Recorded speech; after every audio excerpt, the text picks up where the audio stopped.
Hey everyone, welcome to Breakthrough Conversations. I am the host, Danielle Perry, and if you have joined me today, then that means you are ready to see part 2 of this episode, which is titled An Immigrant's Story, featuring Kwesi, Payne. If you haven't checked out part 1, go ahead and check it out. You will want to see it. In the meantime, here's part 2. Enjoy and be blessed.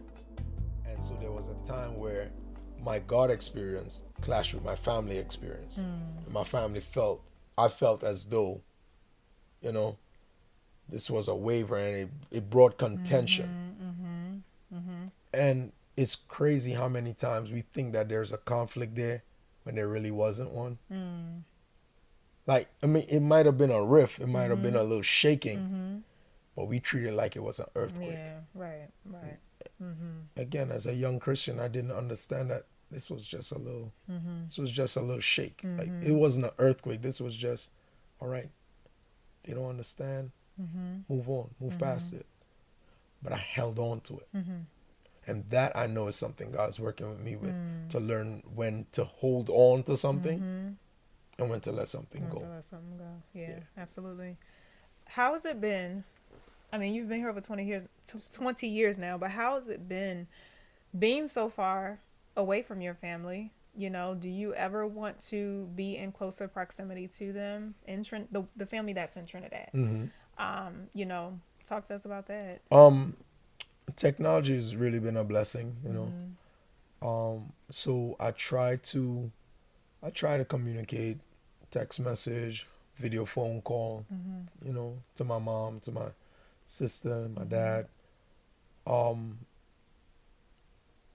There have been times where I was like, I would really like to see my mom.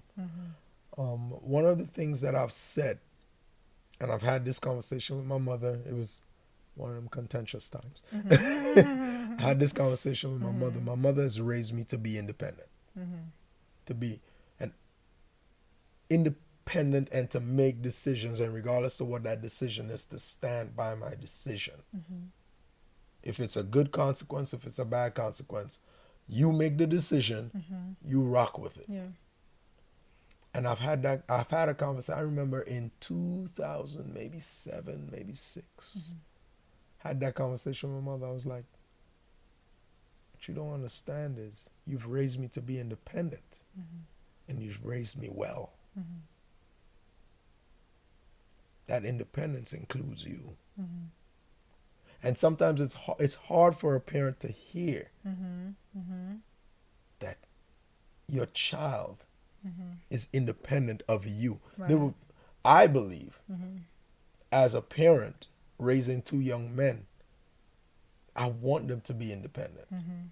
But somewhere inside me, even now, when I know they're not independent of me, I don't want them to be independent of me. Like, inside me, I want them to be able to stand on their own 2 feet, make their own decisions, do whatever. But at the same time, I want them to always know that I can fall back on that. Yeah. And when they show me that when it gets to that age that they don't, I know something in me is gonna hurt. I know it. And like, sometimes even now I experience it with them, because I teach them to do certain things. So now these are things that I've been doing for them. And now when I see them just get up and go do it, I'm like, dang, yeah, that's right. You're right. Oh, well. Yeah. So it's not a void. It's a proud moment, but it's still like a, let me do it for you. It's not even that I want to feel needed. It's that I want them to know that I'm there. Yeah.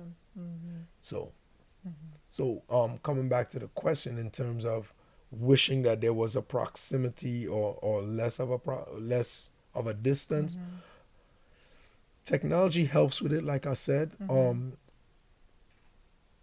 I would like to be able to, at times, just spend more time, but I've never really been that expressive guy. Okay. So this is like, oh, I miss my mommy, I want to give her a hug. It's not that. I do miss my family in Trinidad and Tobago, but I understand situations. And this is my situation now, my current situation. It's what it is because God decided that. Were you ever planning on returning? Like, did you think that you would go to school here and then go back home, or were you planning to remain here? Planning, I can't say. My uncle and my mom, like I said, my mom has taught me to be independent, be an independent thinker. And my uncle has taught me to invest your mind where you are. So when I knew I was leaving Trinidad and Tobago, I understand it was a minimum 4-year span. So I'm not looking into year 4. Okay, at the end of year 4, I'm coming back. Because I understand that if I'm looking there, something is going to tether me there. Yeah. That'll make the 4 years here more of a struggle. Yeah. When I came as a freshman, there were a bunch of Caribbean students. A few of us were freshmen, quite a few. And economically, it's different. There's a currency exchange. You know, the US dollar is worth significantly more than the Trinidad and Tobago dollar. So when I came here, the exchange rate was $1 to 6. Oh, wow. Yeah. Wow. So, but I understood that. Part of my mental investment, for lack of a better term, was to now understand, okay, I'm not doing transactions in Trinidad and Tobago anymore. Right. But my freshman year, I had classmates or colleagues that would say, what? $2 for whatever it was. That's $12. No, it's $2. But when they saying it's $12, like let's say we went to a basketball game or a volleyball game or something, and they said $2 for a hot dog. Now they're saying, what? That's $12 for a hot dog. I'm not paying $12 for a hot dog. But in my mind, but they're tethered to Trinidad and Tobago. Right. You're calculating U.S. currency, the equivalent if we were in Trinidad and Tobago. Well, if we were in Trinidad and Tobago, this hot dog wouldn't have cost $12. It would have cost $2. I know what you're saying. Yeah. So when I came to Morgan State, when I came to Baltimore, I made the determination, and I made the determination before I got here that, okay, when I get here, I'm here until God says different. Okay. If at the end of the 4 years, that means I have to go back to Trinidad and Tobago, fine. And I'll deal with that when I get back. Okay. Gotcha. Okay. So, I just want to say, I love your cooking. And I love the spices that I just totally shifted gears. But I love the Caribbean the spices. I can't say, I know that every I guess Caribbean island, y'all don't all cook the same, but there are some commonalities with spices that you use. But I just thought about that because I think about even the difference with cooking and the difference with the spices. Like, there's so many detailed differences. Like, and you haven't really touched on too many of them, and that's probably because of my questions, but also because you've been here now for so long that you may not think about all the intricacies anymore. But I know for me that would be huge, going to another country and eating just their food and how they cook it. Right. So, how's that been? Like, do you, to this day, every meal that you cook, is there always a Trinidadian spice in your food? Like, how is the food for you? How was it then? And then how is it now for you? Again, all of that comes with the mental preparation piece. So I understand. From the time I found out that I received a scholarship and I was coming out here, I had already made up in my mind how I was gonna I made mental preparations. Okay, food's not going to be this. It was to the point that I found out before I even knew I had a scholarship, I knew I was planning on coming to America for college.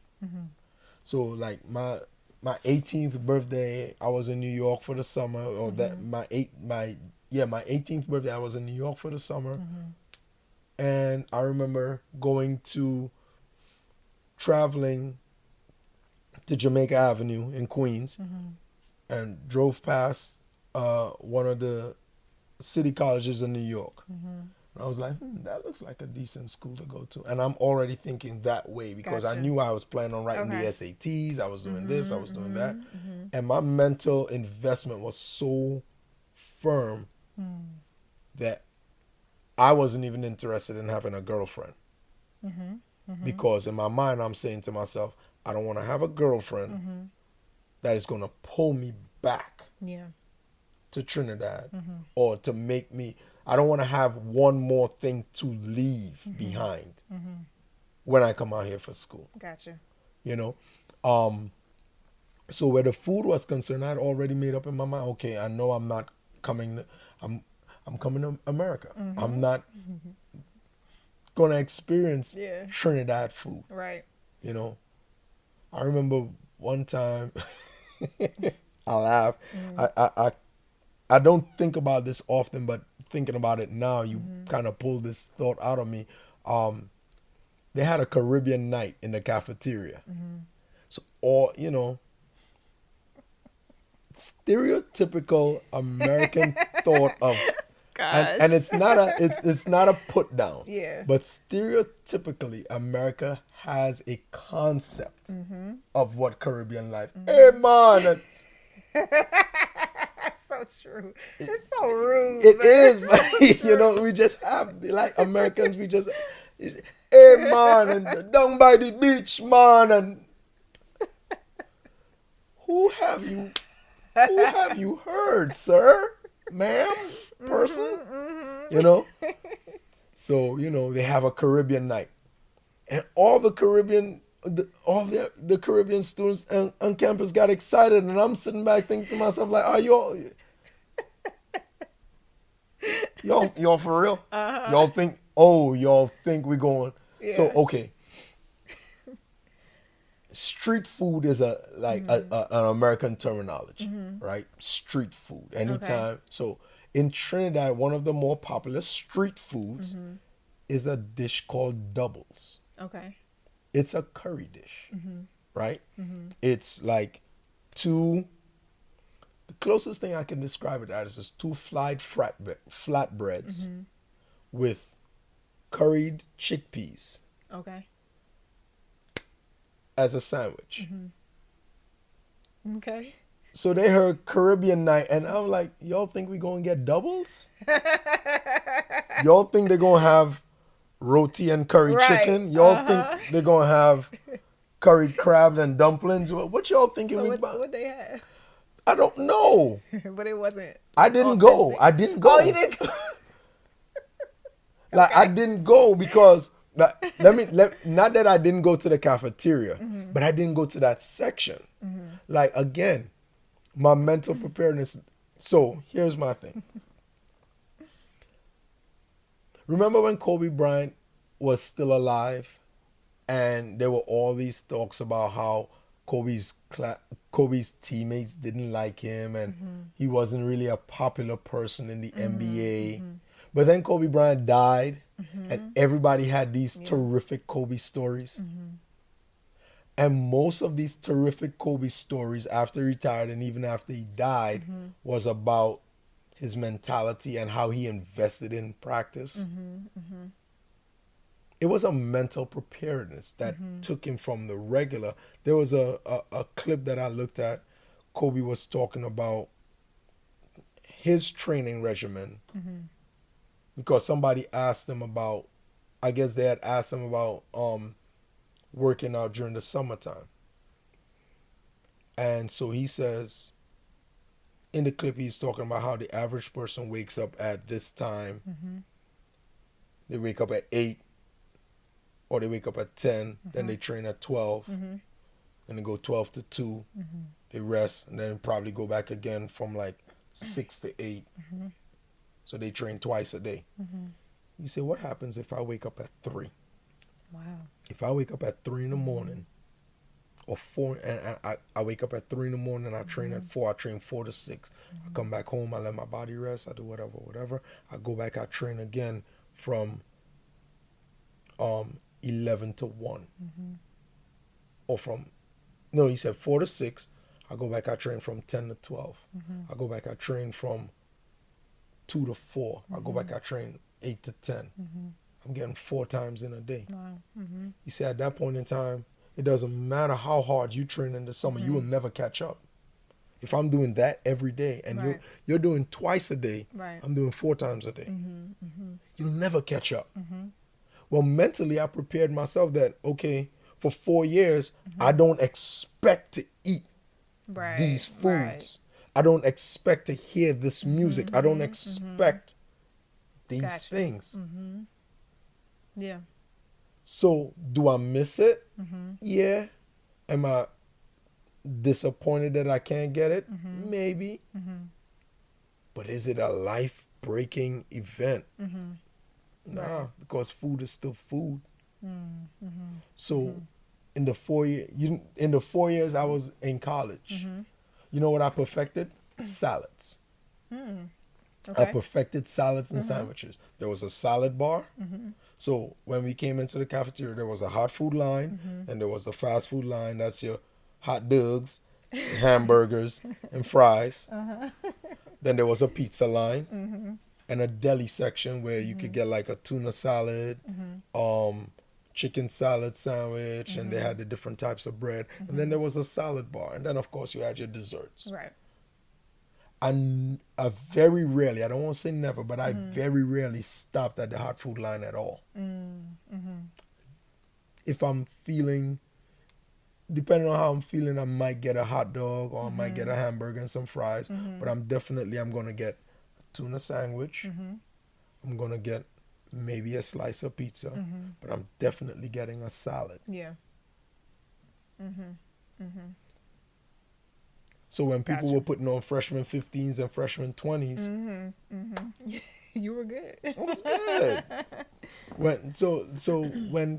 When all my Caribbean counterparts came home, that food was terrible. They call that curry chicken, but guess what?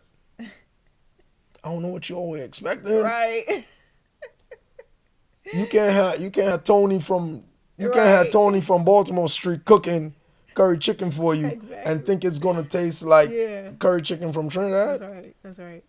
Yeah. Know your expectations. Yeah. That's what it is. And again, to tie all of that in, I think we do the same thing in church. I think we do the same thing in life. We're in a different situation, and we're looking for the experience or the emotions of the first situation. Yeah. When we come here. True. So we should be coming to church for change. But we want to change and stay the same at the same time. Yeah. You can't do that. It doesn't work that way. Yeah. That's good. That's good. And that's why I think that's why you hear so many people struggling with church. Because you want to stay how you are. You want to stay how you are, but get a different experience at the same time. God don't work like that.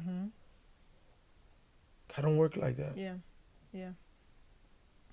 That's good. That's good. I'm going to ask you just a couple more questions. The first one that just came to mind, did you ever experience any just negative stereotypes of just being a person from the Caribbean, and kind of the westernized thinking that we as Americans have at times of people that are from the Caribbean? Did you experience any of that? Yes. I don't have dreads. I'm sorry. Again, it's the whole, you think Caribbean, oh, cool runnings down by the beach. Hey, man, where your dreads? What? Yes. So true. What? It's so true. Like, no, I like a good haircut. Yeah. Sorry, I do. Uh-huh. You know? Uh-huh. So that was like one of the major ones. And then not every Caribbean country is impoverished. Like, we're not filthy rich. But we have roads. Like I had someone ask me in college, so do you all have roads? Yeah. Nah, we all just walk everywhere and we ride donkeys. Right. Like, what? Yeah. But again, it's not them, it's the portrayal, It's and the portrayal. It's what we know. Yeah. Okay. Yeah. Dreads. Although I thought about getting some once. I think I remember Nicole quickly shut that down. Nicole was like, no. that. I almost said something, but I'm not gonna stir that pot with her. So tell us a moment of breakthrough for you as an immigrant. What is a moment of breakthrough for you? You know, whether that was years ago or recent. Describe one for us. Staying with my college years. A moment of breakthrough for me was understanding what it means, understanding what God means by this is where we're gonna dance. Changed my life. It changed my concept of God.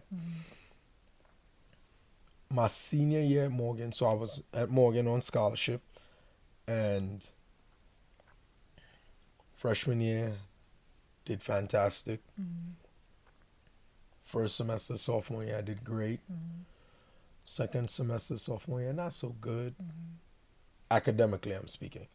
So I found myself on academic probation for my scholarship. Like, my GPA was still good. It just didn't meet the scholarship requirement. It came to the point that my senior year at Morgan, I lost my scholarship going into my senior year. And so, you know, they did the academic probation, they gave me the warning, then they cut some of my money, then they cut some more, and whatever. And then finally, I lost the entire scholarship.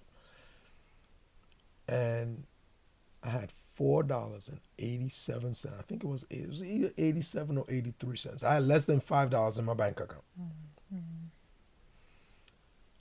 And it was my senior year, my last semester. And, you know, it was that whole drop ad period to start this semester. So I registered for my classes.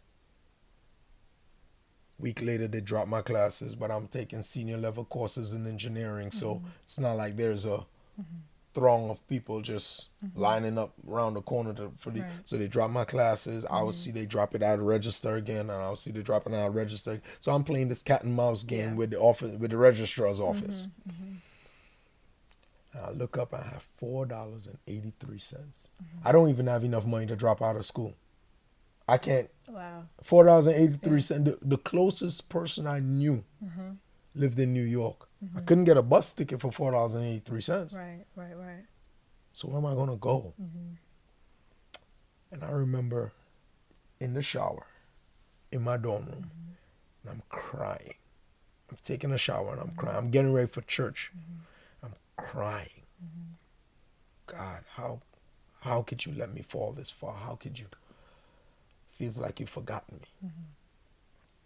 Getting ready for church. God, I've been faithful. I tried my best in my classes. I had the opportunities and options to cheat, and I always said I'm not going to cheat because I trust you to bring me through this, and I'm not doing that. I'm going to hold fast to my integrity and this and that. God, I feel like you've forgotten me. I'm crying, and I get myself together, and I get dressed for church, and Pastor Lawrence picks me up. We come to church. I haven't had this conversation with anyone. All through losing my scholarship, none of this. And God preaches a sermon, I haven't forgotten you. Pastor Lawrence preaches the sermon, you haven't been forgotten. I say, okay, God, I get it. I get it. Come home, and the Monday I go to see now my faith is kind of stirred up, so I'm feeling myself a little bit. I talked to Pastor Lawrence. He said, well, look, Then we go and pray about it. You can go talk to the director of the program. I go, I speak to him. He looks me dead in my face like, I got nothing for you. We've given you multiple chances. I have nothing for you. I'm sorry, what? Right. You don't understand. God said he hasn't forgotten me. Exactly. You ain't hear the sermon? So now I'm just there, and I'm thinking about, like, I failed. Like, I'm looking at it as I failed. I failed God. I failed myself. I failed my family. Yeah. The three most important things to me, I failed them. I failed God, because I always said that I'm going to pass these classes. I'm going to do this because I'm going to represent God. Right. I'm here representing God. You know, I'm a Christian. I'm going to pass these. And I'm watching non-Christians cheat, and they getting A's and B's, and I'm struggling to get a B. Once and again, I get a C. Had some A's in there too, though. But, you know, I'm like watching these people cheating these classes, and I'm like, I'm not doing that. I'm a Christian. Y'all know I'm a Christian. I ain't cheating. And they getting 10s on tests, and I'm on quizzes and stuff, and I'm getting 7s. Right. God, I failed you. My mom is calling me about she got a letter from the school saying that I owe $10,000. Now keep in mind that's 10,000 US. The exchange rate is 6 to 1. Right. So that's $60,000. Wow. What we gonna do? It's like, you got it? Because I don't. So all I could do is trust God. So now I feel my mom. I've embarrassed my family. And I feel myself.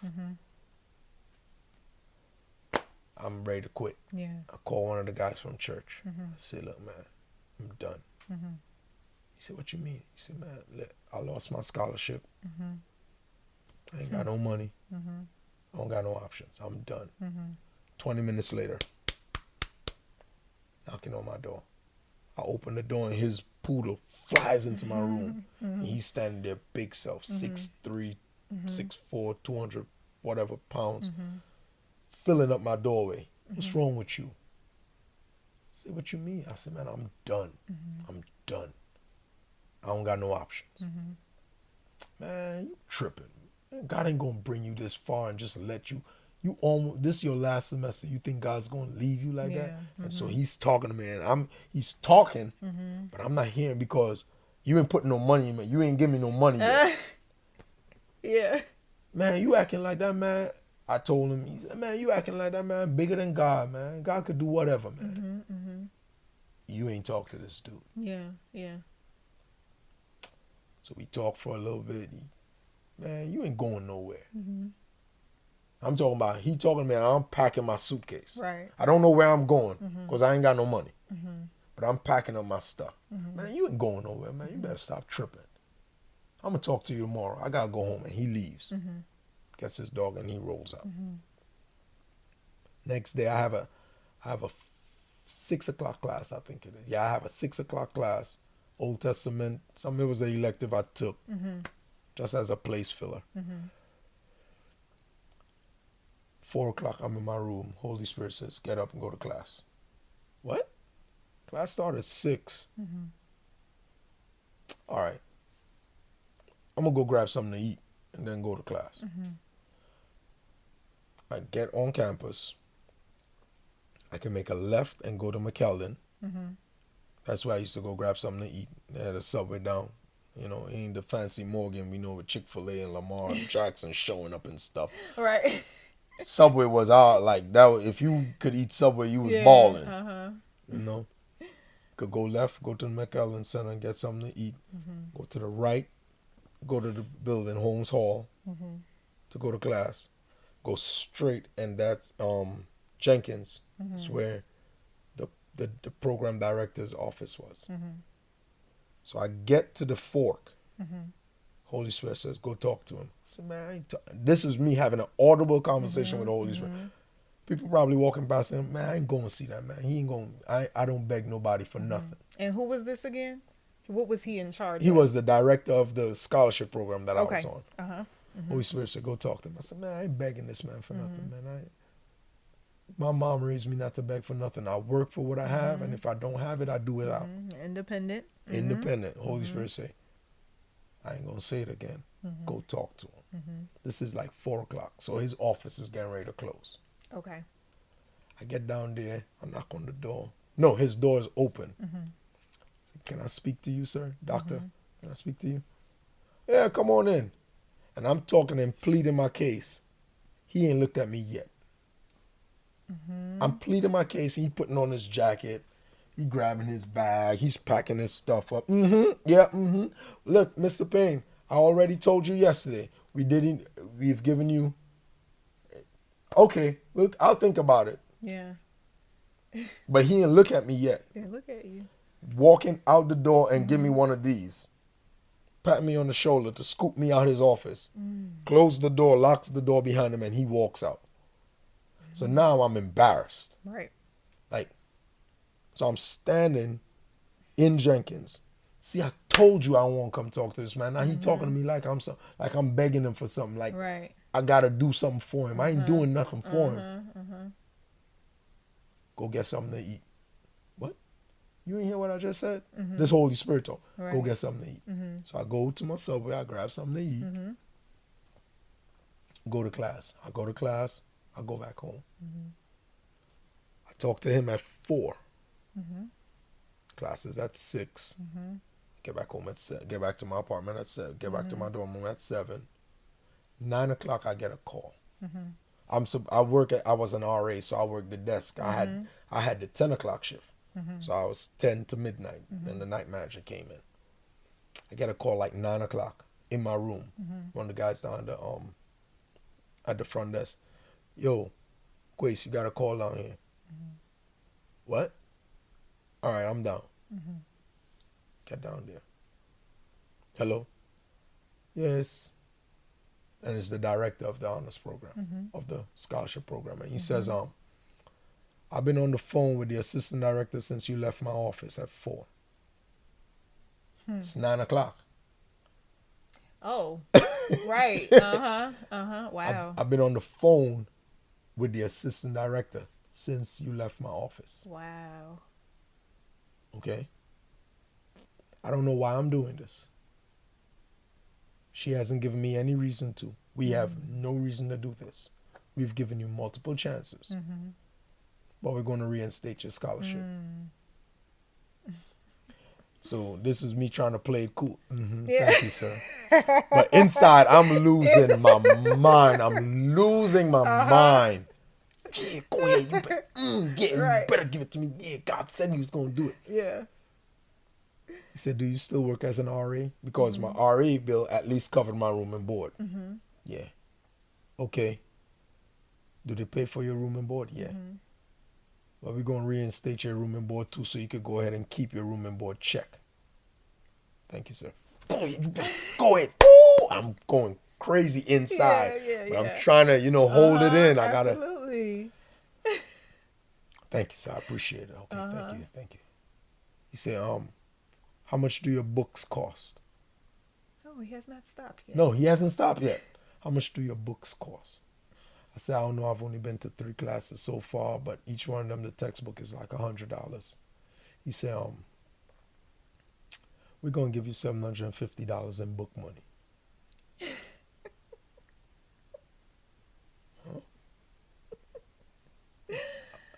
And this is where I almost got my own way here. I was like, no, sir, I don't think that's necessary. He says, like, I'm telling him, I don't think that's necessary. Now I'm trying to play it cool. Right. Stop talking. He tells me, stop talking. We're going to give you $750 for book money. We're going to reinstate your scholarship, full, room and board included. Go ahead and keep your check. Wow. I said, wow. He said, again, I have no reason. I have no idea why we're doing this. But I need you to come to the office. We'll have the papers drafted. We'll have the paperwork drafted for you tomorrow. Make sure you come by, sign your paperwork. Get there by 4. We'll take care of everything, blah, blah, blah. Thank you, sir. I hung up the phone. And now, like, I'm not boo-hooing, but tears is just... Absolutely. So now the guy at the front desk is looking at me like, you good? What kind of phone call was that? Right. Right.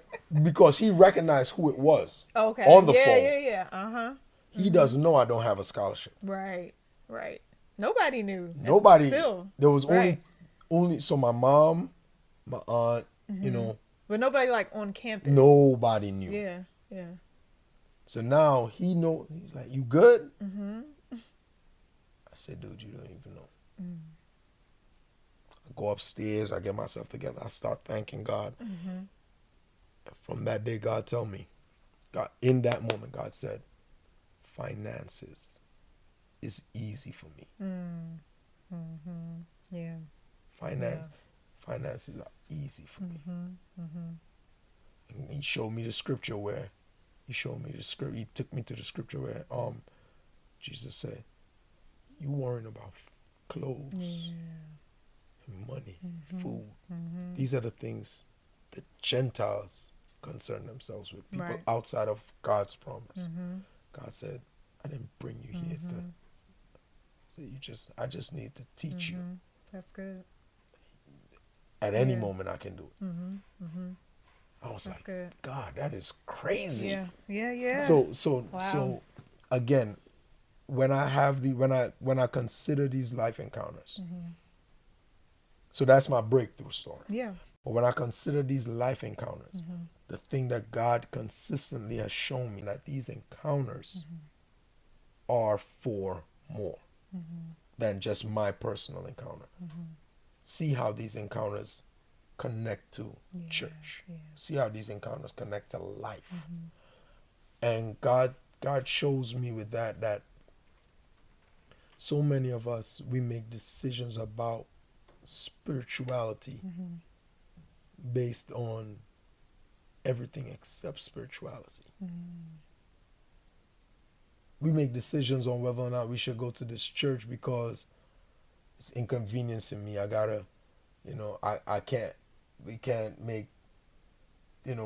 do sip and paint on Tuesday nights because we got Bible study and I really like to hang out. Right.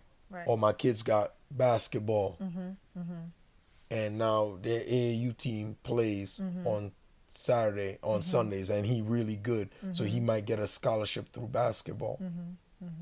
So, this church thing is an inconvenience, or soccer or music or whatever, you name it. So many of us, we gauge our investment. We treat church like an investment. Yeah, it's true. We treat God like he's an investment. If I'm doing this, what do I get in return? What do I get in return? It's true. And God keeps telling me, you don't got to worry about that. Yeah. You have $4.87 in your pocket, son. And I got you more than you started with. When I started, I had tuition paid for, I had room and board, and they gave me $100 to pretend they gave me book money. Yeah, right. Because $100 they ain't buy my first textbook. Exactly. Yeah. I ended Wow. with more than I started. Wow. That's good.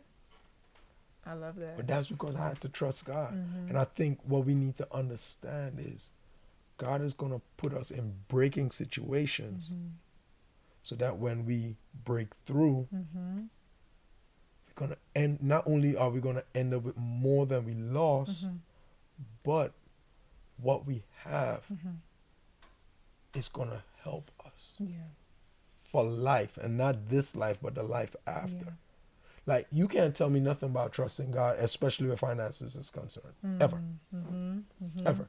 Because at any point in time, and this helps me, at any point in time, I start wondering about, oh my gosh, retirement and house and car note or this and that. $4.87. That's right. That's right. That's all I say. I say Yeah. $4.87. If you could do it with that, That's right. this is easy. That's right. Yeah. That's good. I love that. I love that. Well, this was a full conversation. You shared a lot of, even with your experiences that you shared a lot of wisdom. So I know that it's going to bless people when they hear it, even if they don't share your experience. Just the wisdom that you shared is going to bless people.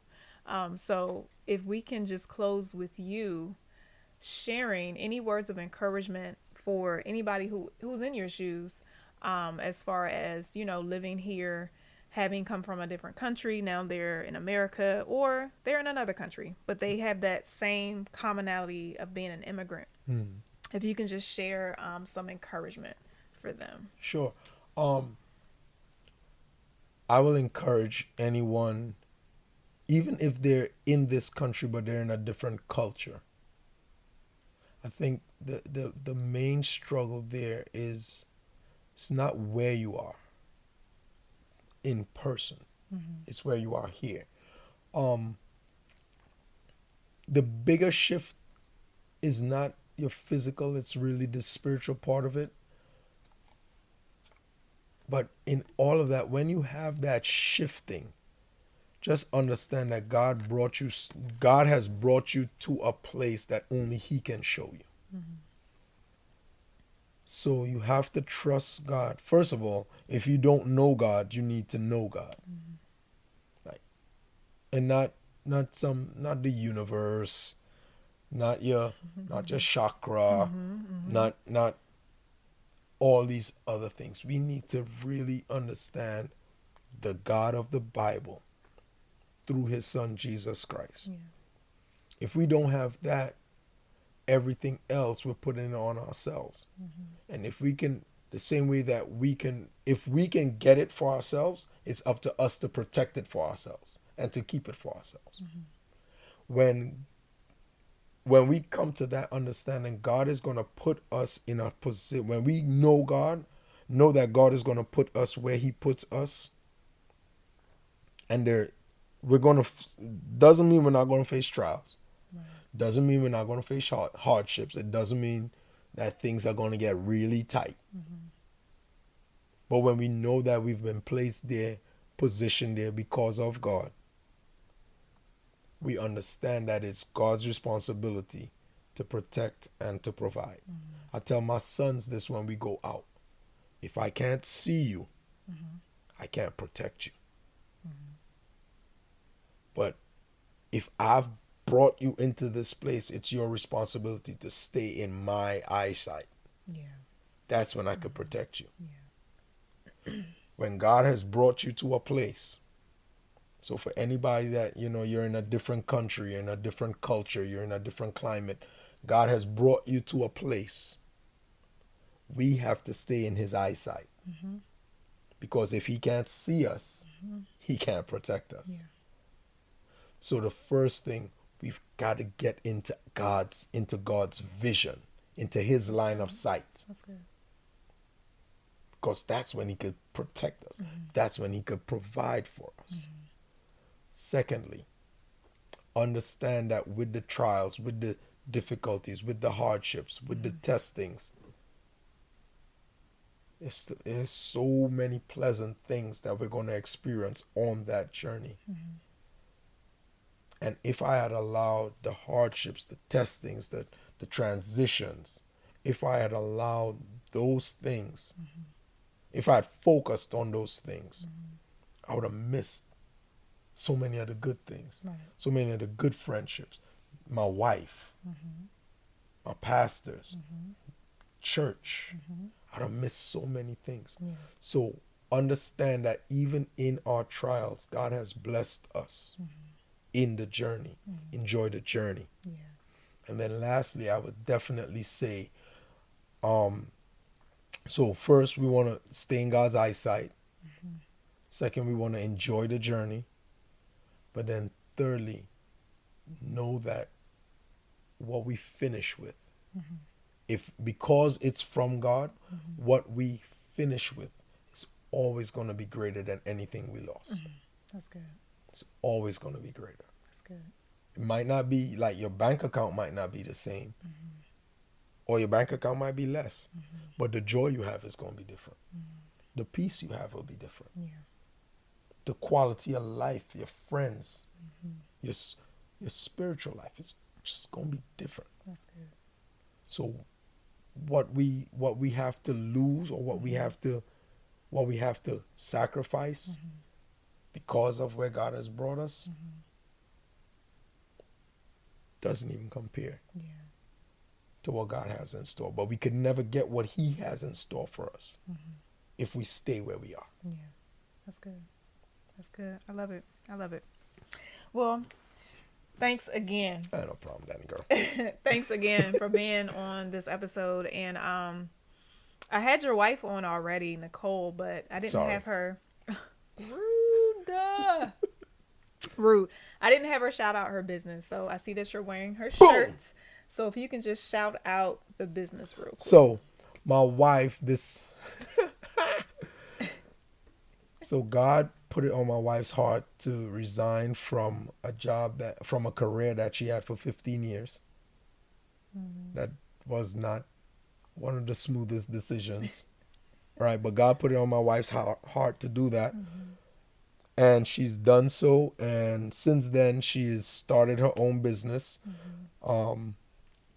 Just Be, Juhs, because my wife is into words, so it was spelled phonetically, Juhstbee, Just Be, and it covers a range of services, speaking events, personal training, tutoring, and she wrote this book called Just Be Child. Yes. Just Be Child. Not Chile. Not Chile. Not Chile. Just Be Child. It's available on Amazon. So, I tell people all the time, and I hope people don't think I'm just being fake modest or playful. I traded up when I got married to her. I traded up. I hear you. She's definitely like people joke and say, "Oh, I saw your better half." Yeah, you did.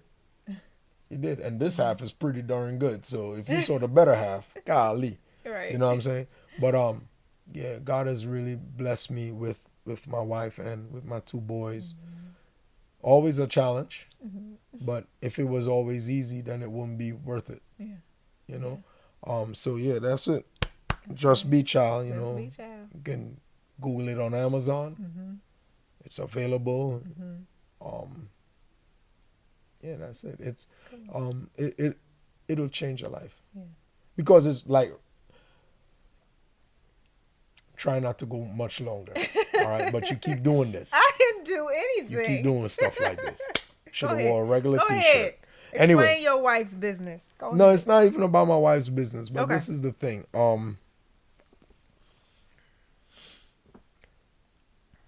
I think what we call in Christendom now, when we, that term, I just want to keep it real. I think when we say that in Christendom, really what we're trying to say is I just want to stay the same. I want to have God, but I don't want to change. I don't want God to change everything in me. I want to hold on to the fact that, I still cuss you out. I want to hold on to the fact that I still, drink. I still smoke. I still, I got my habits. God know my heart. Right. This book, Just Be Child, is 40 real life stories. These are real stories. It's not just me being a sinner wanting to stay sinning and hold on to the church by like the woman with the issue of blood. I'm going to just hold Jesus' coattail until I get healed. Yeah. But I'm going to keep doing what I do. Right. Everybody most of the miraculous that people encountered with Jesus, the first thing he told them, the first thing he told them after he healed them, after he delivered them, whatever he did for them, go and sin no more. Right. Yeah. But now in church we call it keeping it real when we offend, be it with our language, with our lifestyle. Yeah. Now we keeping it real, and we using it as license to say whatever. But this book has 40 real life stories of somebody really living to please God. Yeah. Because I would say, if it's one thing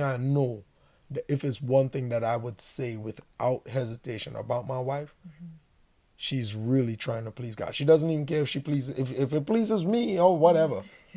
But she's trying to please God first. Yeah. And you know her, so without a doubt. That's very true. So when we say 40 real life stories, this is real life. I don't know. I can't do this no more. And my husband's telling me he hasn't heard from God. And I want to honor God by honoring my husband. So I'm going to this job that I know God told me to leave. Yep. This is her saying, this is where me and my husband are right now. So she talk about me in the book. But, she does. you know, she make fun of me and make fun of my accent in the book too. So if you from a different country and your wife makes fun of your accent, get over it. You're not the only one. Right. You know, so yeah. So that's the book. Yeah. I really encourage people to get the book because Awesome. it's different and it's real. It's real, not this. Yeah. What we call real. I got you. Yeah. Yeah. It's an awesome book for sure. It is. Well, thanks again for being on. And real quick, I thought about those mangoes.